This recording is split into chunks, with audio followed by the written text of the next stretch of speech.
I didn't question my life, not because it was perfect, not because it was especially good, but because it worked, it functioned, it held together.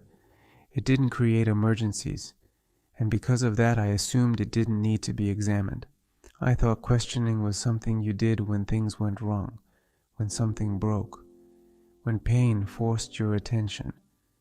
My life didn't do that. It stayed within acceptable limits, so I left it alone.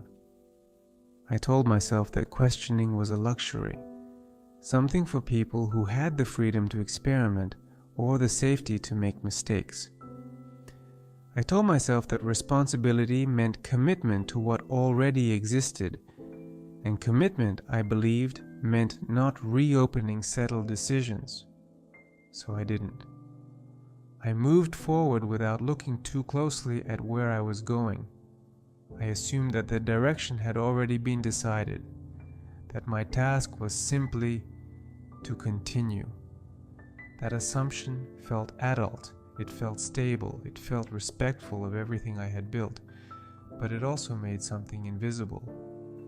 I didn't notice how often I was acting out of momentum rather than intention. I wasn't unhappy, I wasn't stuck, I was unexamined.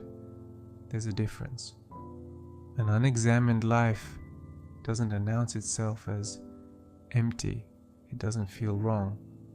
It feels familiar. Familiarity creates trust, and trust reduces scrutiny. I trusted the structure of my life because it had carried me this far.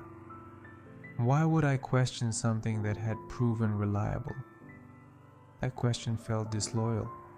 It felt like ingratitude. I told myself that questioning my life would undermine the very things that made it possible: stability, continuity, order. So I avoided it. I told myself that reflection would lead to restlessness, that restlessness would lead to dissatisfaction, and dissatisfaction would lead to unnecessary disruption.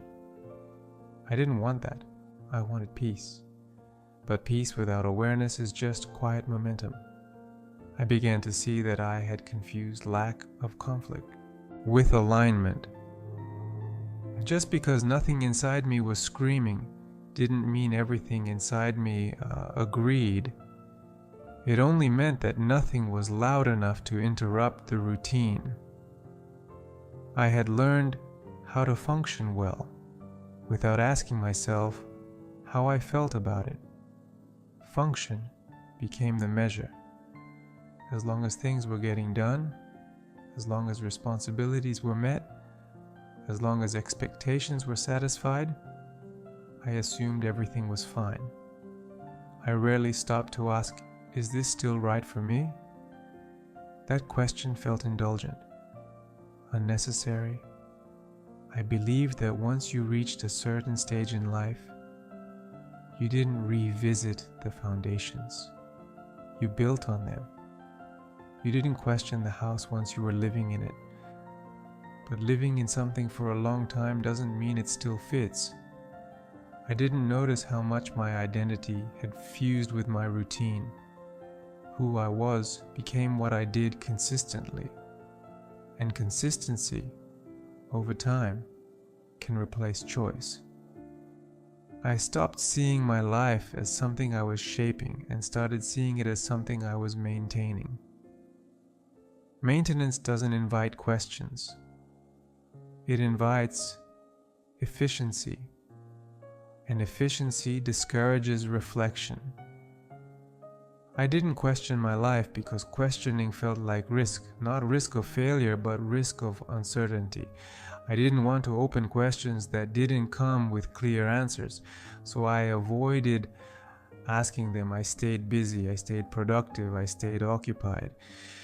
Occupation can be a powerful distraction.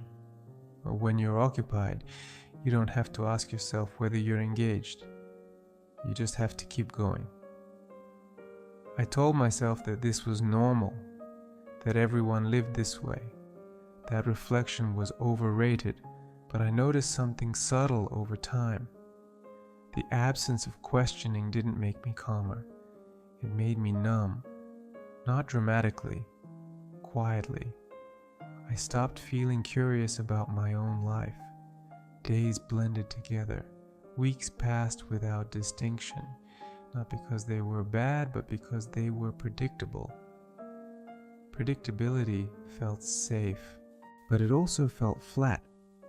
I realized that I hadn't questioned my life because I was afraid of what questioning might reveal. Not that everything was wrong, but that something might be incomplete. And incompleteness didn't fit into the version of adulthood I had accepted. I believed that maturity meant certainty, that by a certain age, you were supposed to know who you were and what you were doing. Admitting uncertainty felt regressive, so I avoided it. I kept telling myself that if nothing was broken, there was no reason to look closely. But that logic assumes that the only reason to question is pain. Sometimes the reason is absence, the absence of meaning, the absence of engagement, the absence of presence. Those absences don't announce themselves loudly. They whisper. And if you're not listening, you miss them. I didn't question my life because it allowed me to remain comfortable. Comfort doesn't like being questioned. It prefers continuity. And continuity feels virtuous. It feels loyal. It feels responsible. But loyalty without awareness can become inertia. I realized that I had been loyal to a version of my life that I had never consciously chosen. It had evolved gradually through reasonable decisions, through adaptation, through avoidance of unnecessary risk. At no point had I stopped and asked, "Is this the life I would choose now?" I assumed the answer was yes because it had always been yes before. But answers can change without announcing that they have. I wasn't living the wrong life. I was living an unexamined one. That realization didn't come with regret. It came with clarity. I didn't feel like I needed to undo anything. I felt like I needed to start paying attention. Questioning didn't mean rejecting, it meant noticing. I allowed myself to sit with questions without rushing to resolve them. Questions like, what am I maintaining out of habit? What am I continuing because it feels expected? What part of my life feels most alive? And which parts feel merely functional? Those questions didn't demand immediate action. They simply asked for honesty. I realized that questioning isn't destructive. Avoiding it is. Avoidance creates distance. It creates a quiet separation between who you are and what you're living. Questioning brings you back into relationship with your own experience. I didn't question my life for a long time because I thought questioning meant dissatisfaction. I was wrong. It meant engagement. It meant presence. It meant acknowledging that life isn't a fixed structure, but a conversation, one you can re-enter at any point. I stopped treating my life as something already decided. I allowed myself to see it as something still responsive. Not to dramatic change, but to attention. I didn't need to reinvent myself. I needed to re-engage. I learned that the most dangerous lives are not the ones that fall apart. They're the ones that function so smoothly they never invite reflection. I didn't question my life because it worked. Now I understand that working is not the same as belonging, and questioning is not a rejection. It's an act of participation. I didn't question my life for a long time.